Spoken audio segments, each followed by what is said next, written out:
congruences. Okay, so the work we did last week, the work we did last week culminated in this theorem here, Theorem 6.3, which gives a complete description of the situation for linear congruences modulo any modulus at all. Okay, so there's no restriction on the form of the modulus. So the modulus can be any integer n, and we're talking about a linear congruence, so it's something of the form ax being congruent to b. So a degree 1 polynomial, that is something times x plus a constant. We usually put the constant on its own on the other side, but you could also think of this as ax minus b congruent to 0 modulo n. And we're interested in describing the solutions of this, and this theorem gives us the complete description. Well, this one, say, taken together with the previous results. First of all, there's a condition on whether or not solutions exist. Do you check the greatest common divisor of the coefficient of x, it's a here with n, with the modulus. You obtain that greatest common divisor, and it's only if that greatest common divisor divides the constant term b that any solutions exist at all. Okay? If you don't have divisibility of d dividing b there, then there are no solutions. Okay? But if d does divide b, then there will be solutions, and there'll be exactly d distinct solutions modulo n, meaning there will be d different congruence classes modulo n, all of the integers in those congruence classes being solutions. So that's the theorem tells you solutions will exist. It tells you the number of solutions there are, and it also tells you how to obtain them.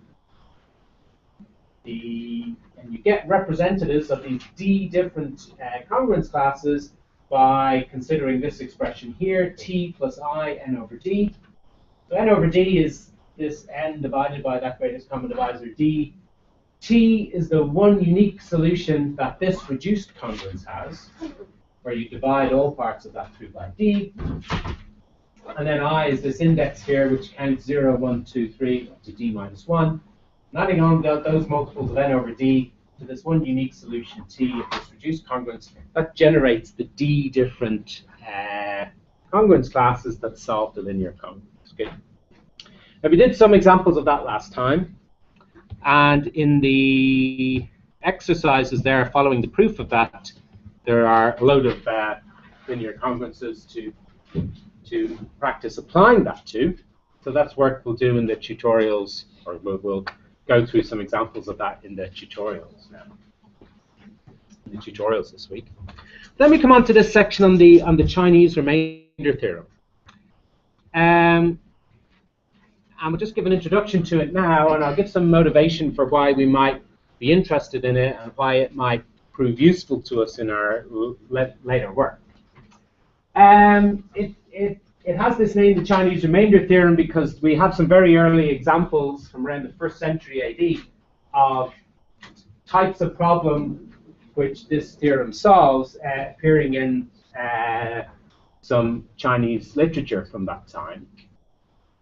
Problems like this: find a number which leaves the remainders 2, 3, and 2 when divided by 3, 5, and 7 respectively. This problem also crops up, I think, in some ancient or older Indian manuscripts as well. So there's a Indian work from about the 7th century AD, just a similar, well, a different looking problem. This talks about there is a basket of eggs. If the eggs are removed 2 at a time, there remains 1 egg in the basket. If the same number of eggs, if they're removed 3 at a time, keep taking 3 eggs out, eventually you'll be left with 2 eggs. If that same original basket of eggs, you take them out, taking out the eggs in groups of 4, you're told eventually there remains 3. Okay, you should kind of see here that what's this talking about in terms of our language in the number theory unit. This is talking about remainders left after integer division. There'll be a certain number of eggs in the basket, and if you're taking them out 4 at a time, what you're attempting to do is divide the number of eggs by 4. If there ends up with 4 eggs in the basket, and you take that group of 4 out and there's no eggs left, then you know the total number of eggs is cleanly divisible by 4. But if you're left some smaller number than 4 eggs remain in the basket, then you know, well, you can divide that number of eggs by 4, but you get a remainder left, a non-zero remainder. So this is talking about remainders left after you divide a certain number by various numbers. And then the question is, what is the smallest number of eggs that could have been in the basket? So these types of numerical kind of arithmetic problems, which seem to have occurred to early mathematicians, these are the kind of problems that the Chinese remainder theorem is applicable to. Now we're going to state it here in kind of language that we'll recognize. So we state it in terms of congruence classes, okay, but really it's the same thing that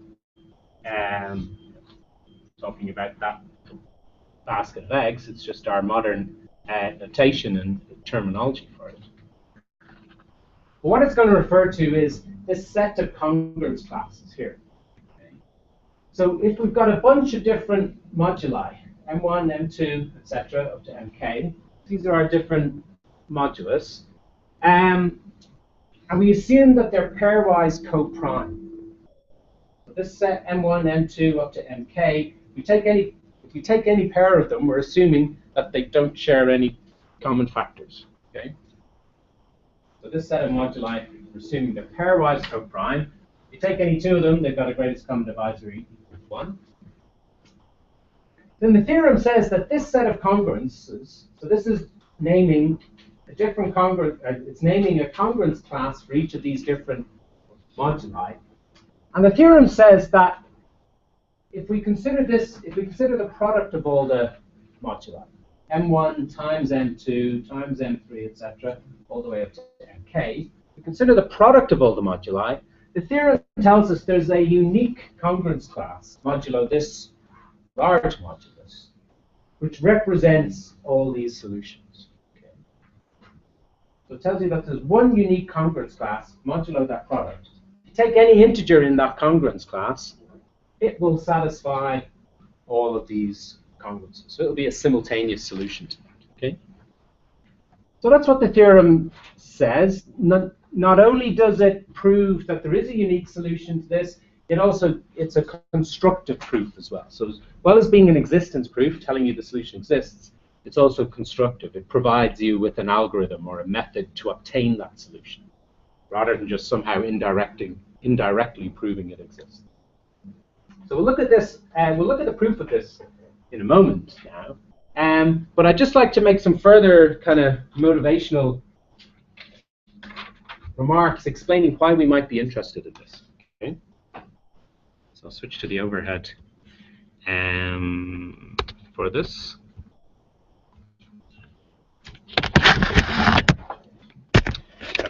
This as well.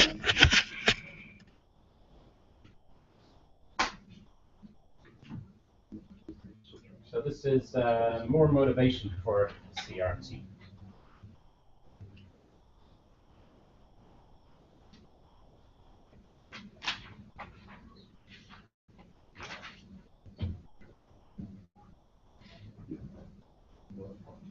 CRT, the Chinese remainder theory. So as well as we're interested in it for its own sake, as well as a way to solve simultaneous problems with simultaneous congruences. But this will be a key tool. It's going to be a key tool to help solve general polynomial congruences.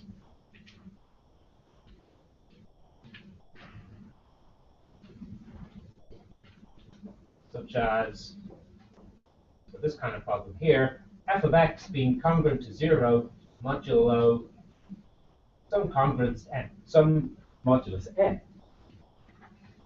This is the kind of problem we're going to attack in general, and this is the kind of one that's treated in the next chapter, chapter 7. Now, a rough outline of the method of solution is we break this single problem down into a number of simpler kind of sub-problems. Okay? And if we solve the collection of subproblems, we can solve all of those, then we can put their solutions together to construct solutions of the original problem. And the way we break it down is based on the modulus, based on the unique prime factorization of the modulus, or the canonical form of the modulus is the term we've also used.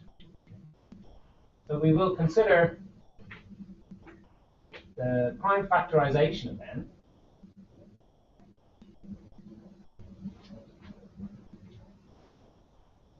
So this will, n will have a prime factorization which can be expressed like this,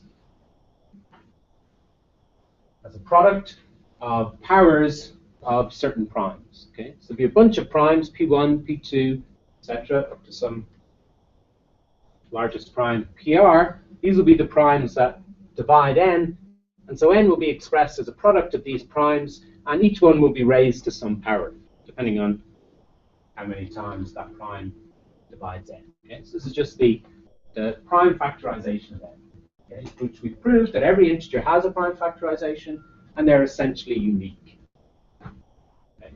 These expressions are essentially unique. The only way they could be different, the only way you could have two possible factorizations for a number is just by writing the primes down in different order. Essentially, it's a unique expression. And if you insist that the pi's are numbered from smallest to largest prime, then it will be exactly unique. It'll be only one expression, one prime factorization. Now, from what we know about congruences, we'll be able to say that x is a solution of the original problem, modulo n, if and only if for all I, for every value of I between 1 and r, we have that f of x is congruent to 0 modulo that pi to the alpha I.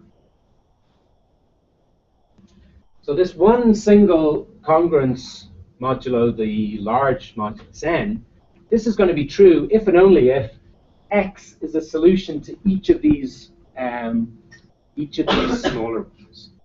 If and only if f of x is congruent to 0, meaning f of x, the integer f of x, is divisible by pi to the power alpha I for each value of the index I.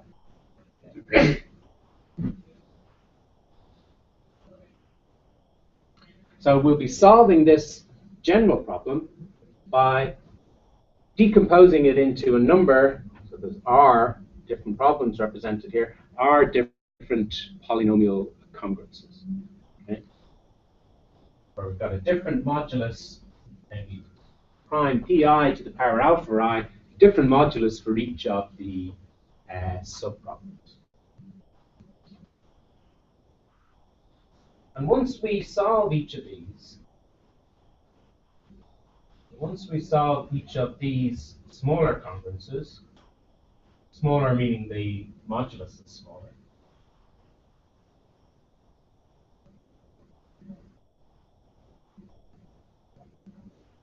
we will have a set of conditions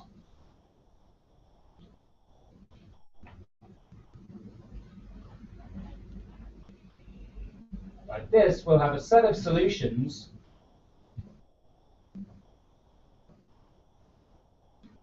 we'll have a set of R conditions on X, okay, where X is described as the solution for each modulus to these subproblems. Okay. So once we solve those, we'll have a set of conditions, X being congruent to bi modulo p to the I alpha I, and we'll have one of those for each value of I. So we'll have R different ones of those. Okay. And then these will be put together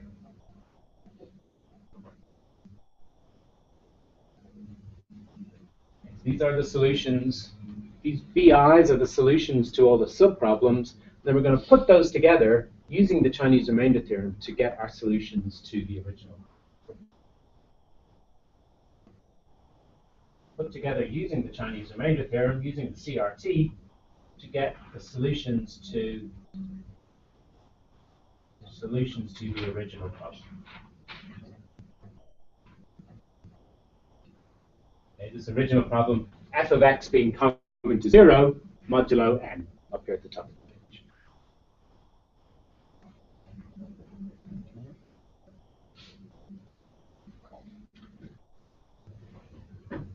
So as well as the Chinese remainder theorem being kind of appealing in its own right to being able to solve these problems that interested early mathematicians and so on, we also see how it fits into or provides a key tool for solving this general type of problem, polynomial congruences modulo any given modulus. Okay.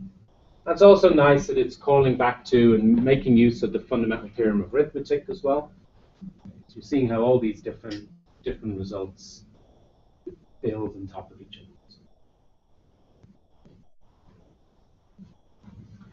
Okay, so now we come. If there's any questions or query things I could clarify there, or please do interrupt me at any point if there's clarification is right. So we'll now turn to the theorem itself, the Chinese remainder theorem, and give the proof of it. Now the proof is laid out in the notes pretty well in some good detail, but I'm just going to talk through it on the page in just a slightly different way, or just give just to emphasize what the important points are.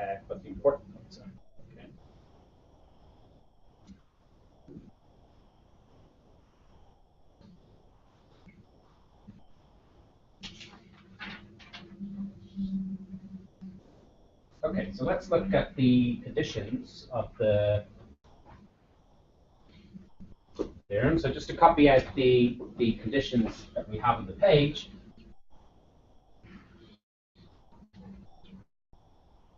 So we have moduli m1, little m2, up to little mk, which are pairwise coprime. Pairwise coprime means they're all coprime to every other one. These are all different numbers in terms of their prime factorization. They all have different prime factorizations than any other number in the list. So that's your little m1, m2, up to mk.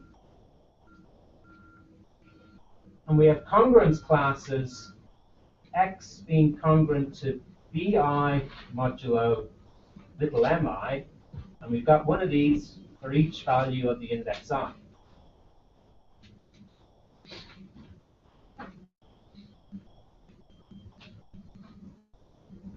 And what we want to describe are what are the integers x which simultaneously satisfy all of these congruences.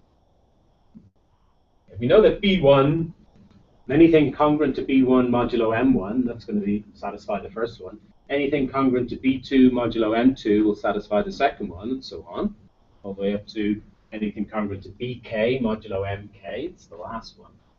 But what's a nice single description of the simultaneous solutions to all of them?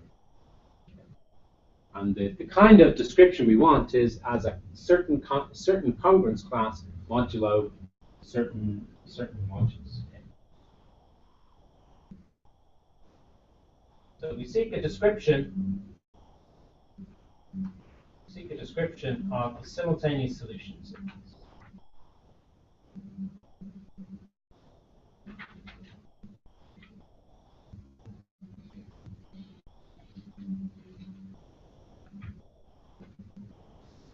So just to give a sketch of the proof of it, the full step-by-step careful proof is in the notes. We'll go through that in a moment, although that's really just going to summarize everything I'm going to say here on this page.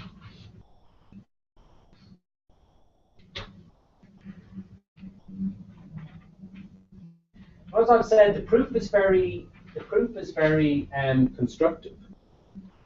It proves that there is a solution to this, not by some kind of weird indirect manner proving that a solution should exist, but it actually constructs it.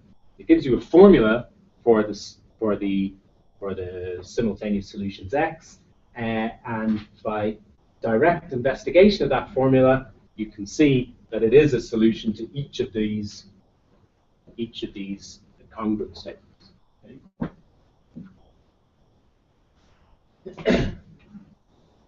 But now, to understand how the formula is constructed, you think of the problem as having this integer x here.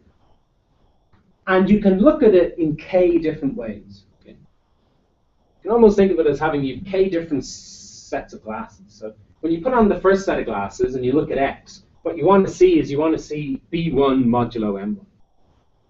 Okay? So your first set of glasses is like the congruence relation modulo m1. When you put on that first set of glasses, all you want to see here is b1. Then you take the second set of glasses, which work modulo m2. You put those on and you look at this x, we want to see b2 modulo m2. And so on. Okay? Each time when we look at this x in a certain, with respect to a certain modulus, we just want to see the corresponding value bi appear. Okay? I'm going to build up this expression bit by bit, so don't necessarily take it down until it's finished. So in some ways, we want to start building this up like this.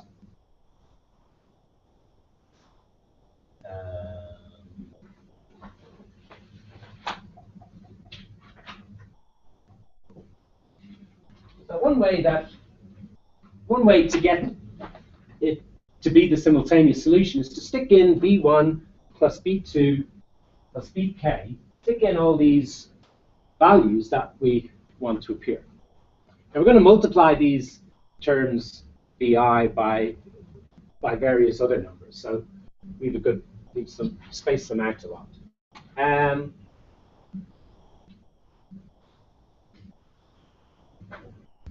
In particular, so we think about the first thing.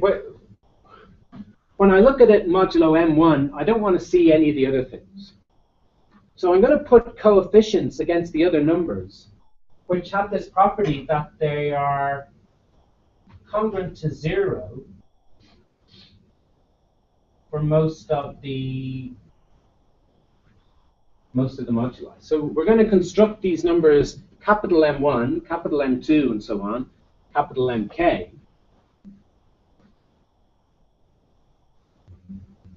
And these numbers have a certain special property. So the numbers capital MI satisfy this property that if I is not equal to j, then capital MI is congruent to 0 modulo little mj. Okay.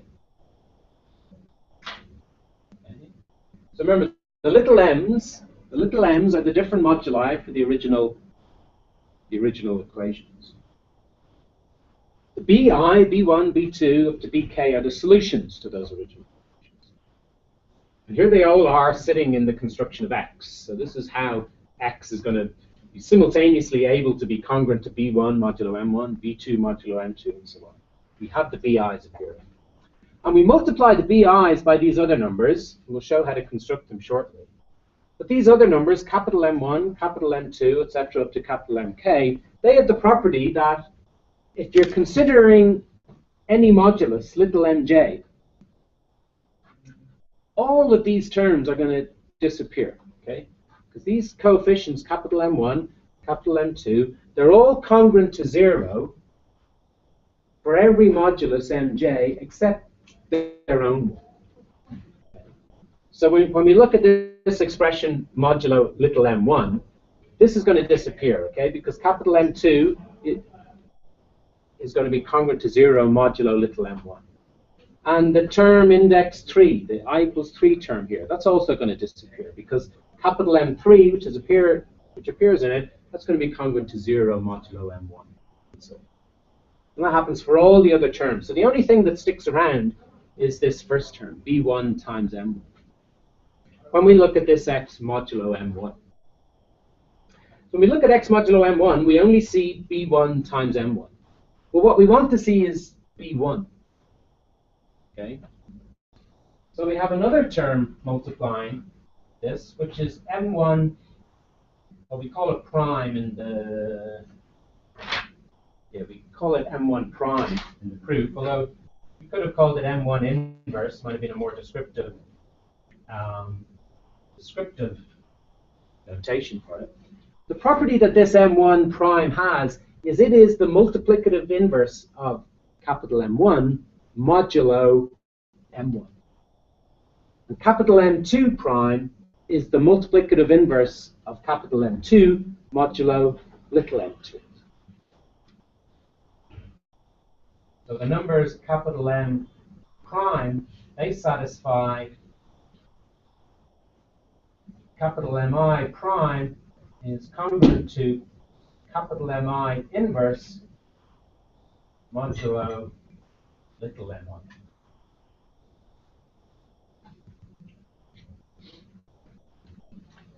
There's a number of devices used in the construction of this X here.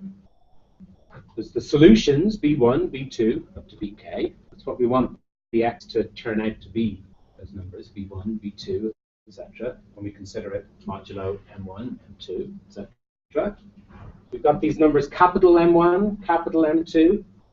They are like the bits that erase all the solutions we don't want. So capital M1 is congruent to 0 for every modulus little mj except little m1 itself. And similarly for the capital M2 up to the capital Mk. So when you look at this expression x, let's say we look at x modulo little m2. Stick on our glasses, which are our modulo m2 glasses. Now our modulo m2 glasses, everything else disappears because this term, this coefficient here, capital M1, that's congruent to 0 modulo little m2. So that disappears. This survives. But the I equals 3 term, that disappears. Because capital M3 is congruent to 0 modulo little m3.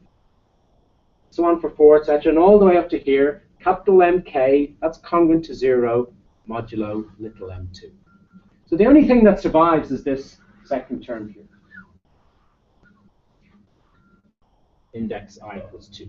When we are looking at this modulo m2, this second number here, capital M2 prime, this third term, third factor there, that is arranged to be the multiplicative inverse of this number modulo little m2. So these two cancel to give you 1 modulo little m2. So the only thing that survives then is just the b2, which we want x to be congruent to b2 modulo little m1. So due to these choices,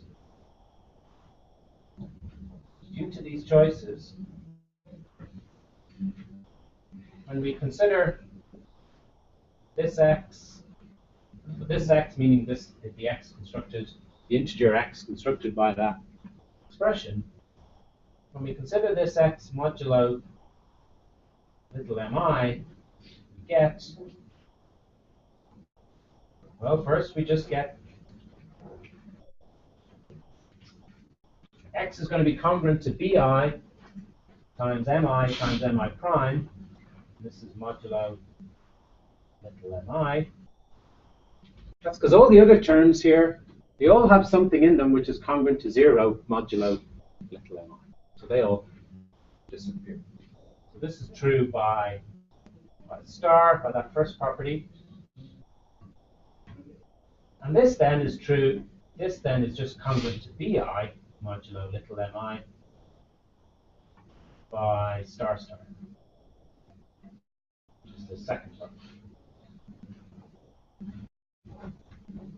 Okay, because this mi and mi prime, they're multiplicative inverses of each other modulo little mi. So they just cancel to give you 1.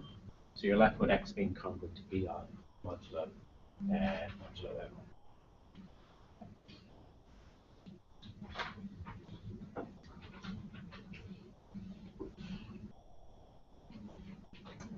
Well, that's basically it. So to see the operation of it, I think it's best to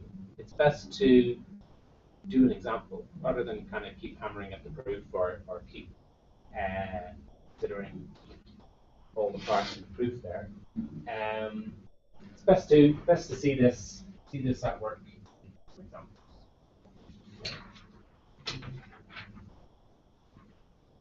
So let's take that first example there in part 1. Sorry?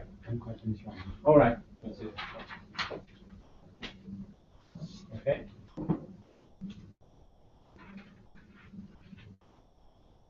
So this is example 6.4.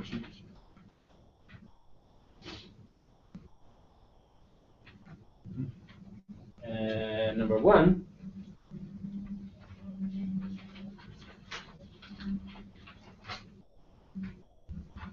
So this is that original problem from the Sun Tzu manuscript. So we've got x congruent to 2 modulo 3. X being congruent to 3 modulo 5. And x being congruent to 2 modulo 7.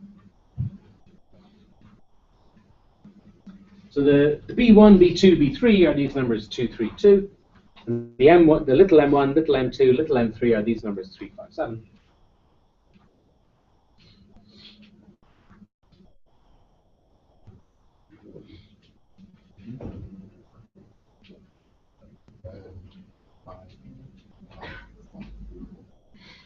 Little m1, little m2, little m3.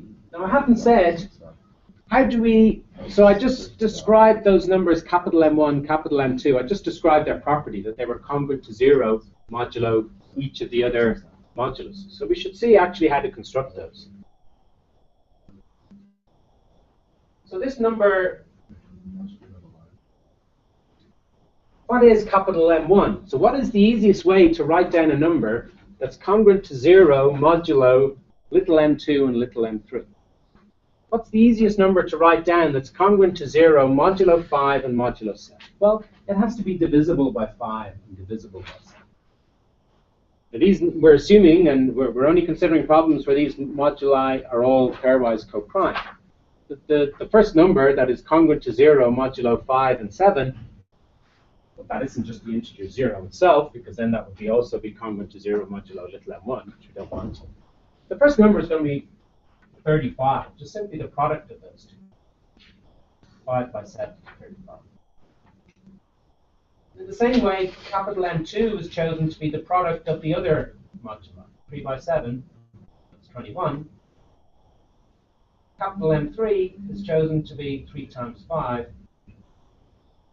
which is 15. So we have these numbers now. 35. 35 is congruent to 0 modulo 5 and 7. 21 is congruent to 0 modulo 3 and 7, first and the third. And our third number, capital M3, is congruent to 0 modulo 3 and modulo 5.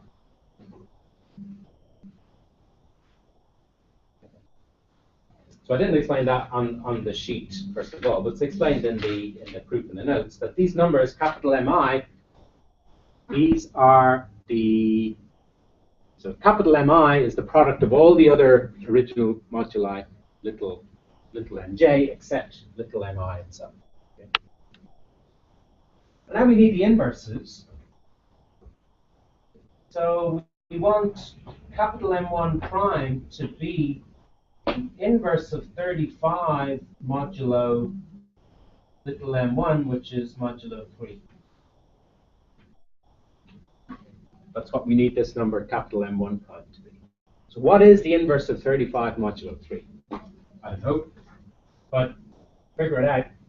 I figured, well, what's the standard representative of 35 modulo 3? Well, 35 is congruent to 2 modulo 3. So really what I'm asking for is the inverse of 2 modulo 3. What's the inverse of 2 modulo 3? 4. No. 4 is congruent to 1 modulo 3. So if you multiply 4 by 2, you get 8, which is, again, congruent to 2 modulo 3. We want something that when you multiply it by 2, you get 1 modulo 2. So 2 is its own inverse. 2 times 2 is congruent to 1 modulo 3. So this is our number M1 prime, 2. n2 prime, we need to be the multiplicative inverse of 21 modulo m2, which is modulo 5.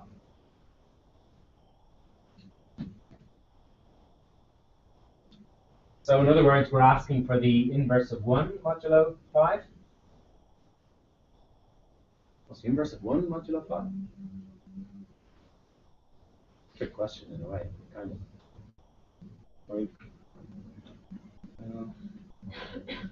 What's the inverse of, what's the multiplicative inverse of 1 in any kind of situation? Is it 1? Yeah, because 1 is the number, the multiplicative identity.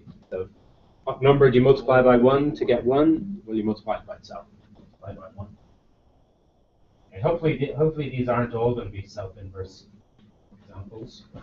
And lastly, we need m3 prime, which has to be the multiplicative inverse of 15 modulo m1, which is 3.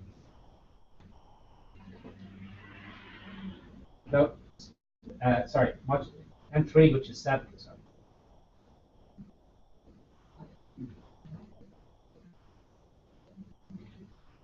Well, this is another one of these examples, because 15, of course, is congruent to 1 modulo 7 already. So m3 prime, again, we take as 1.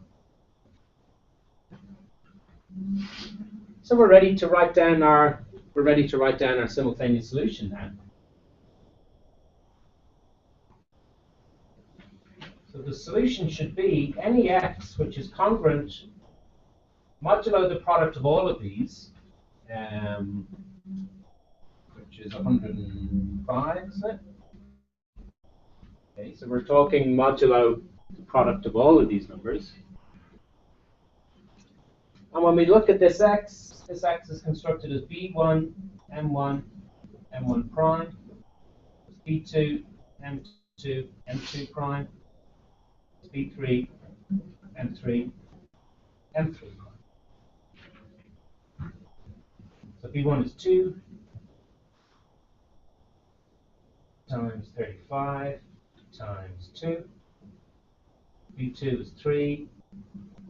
m2 is 21 times 1, so it's not going to change. And b3 finally is 2. And that's multiplied by m3, which is 15. And multiplied by m3 inverse, m3 prime, which is again 1. So this seems to be what we're talking about here, 140 plus 63 plus 30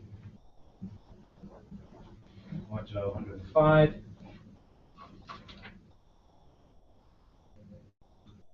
So this is 233 modulo 105, and that will have a much simpler representative, of course. It's 23 modulo 105. It's 210 plus 23.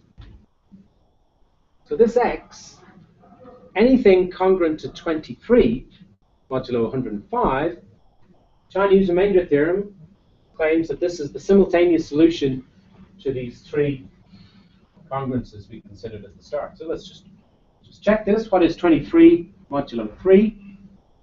Well, 23 is 21 plus 3. So that's congruent, sorry, 21 plus 2. So yeah, it is congruent to 2 modulo 3. Is it congruent to 3 modulo 5? Yeah. It's 20 plus 3. And is it congruent to 2 modulo 7? Well, yeah, because it's 21 plus 2. So it does indeed work out. Yeah.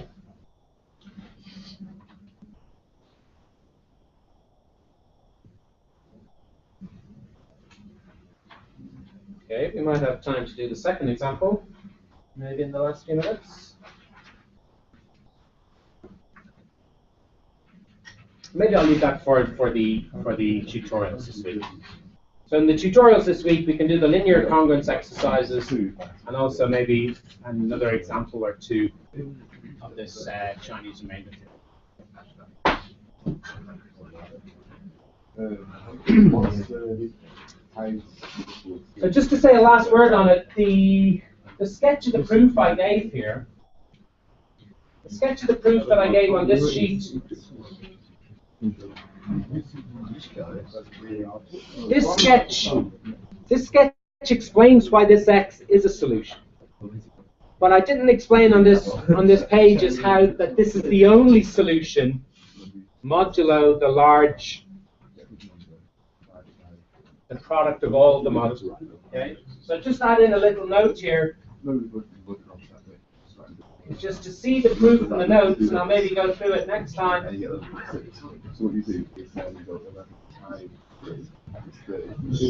The uniqueness of this solution